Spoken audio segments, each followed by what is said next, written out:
Firstly thank you so much. Last వీడియోకి response చాలా బాగా వచ్చింది. సో అదే హ్యాపీనెస్ తో ఈరోజు సాలడ్ చేసేద్దాం రండి. చికెన్ సాలడ్ చేసుకుందాం రండి. దానికోసం చికెన్ బ్రెస్ట్ పీసెస్ ని తీసుకోవాలి. ఇంకా కొంచెం కర్డ్ లో ఇంట్లో ఉన్న మసాలాస్ అన్ని యాడ్ చేసుకొని కొంచెం లెమన్ జ్యూస్ ని యాడ్ చేసి చికెన్ ని 1 అవర్ మ్యారినేట్ చేసి పెట్టుకోవాలి. ఆ చికెన్ మ్యారినేట్ అయ్యే లోపల మీకు కావాల్సిన వెజిటేబుల్స్ యాడ్ చేసుకోవచ్చు. నేనైతే కుకుంబర్, క్యారెట్, ఆనియన్, టమాటో తీసుకున్నాను. నెక్స్ట్ డ్రెస్సింగ్ కోసం ఒక మిక్సీ జార్ లో కొంచెం కర్డ్ తీసుకొని అందులోకి హనీ, పెప్పర్, సాల్ట్, కొన్ని గార్లిక్, మీకు ఇష్టమైతే peri peri masala and chilli flakes add చేసుకోవాలి.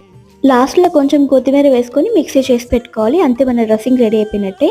ఇంకా నెక్స్ట్ ఒక ప్యాన్ లో కొంచెం ఆయిల్ వేసుకొని మనం మ్యారినేట్ చేసుకున్న చికెన్ ని ఒక 5 to 10 మినిట్స్ దాకా మంచిగా ఫ్రై చేసుకోవాలి. ఈ లోపు మనం చాప్ చేసి పెట్టుకున్న వెజిటేబుల్స్ అన్ని యాడ్ చేసుకొని కొంచెం డ్రెస్సింగ్ యాడ్ చేసుకోవాలి. ఆ పైన మనం రెడీ చేసి పెట్టుకున్న చికెన్ యాడ్ చేసుకుంటే మన సాలెడ్ రెడీ. ఎంత బాగా వచ్చిందో, శ్రీక్ అయితే చాలా బాగా నచ్చింది. మీరు కూడా ట్రై చేసేయండి.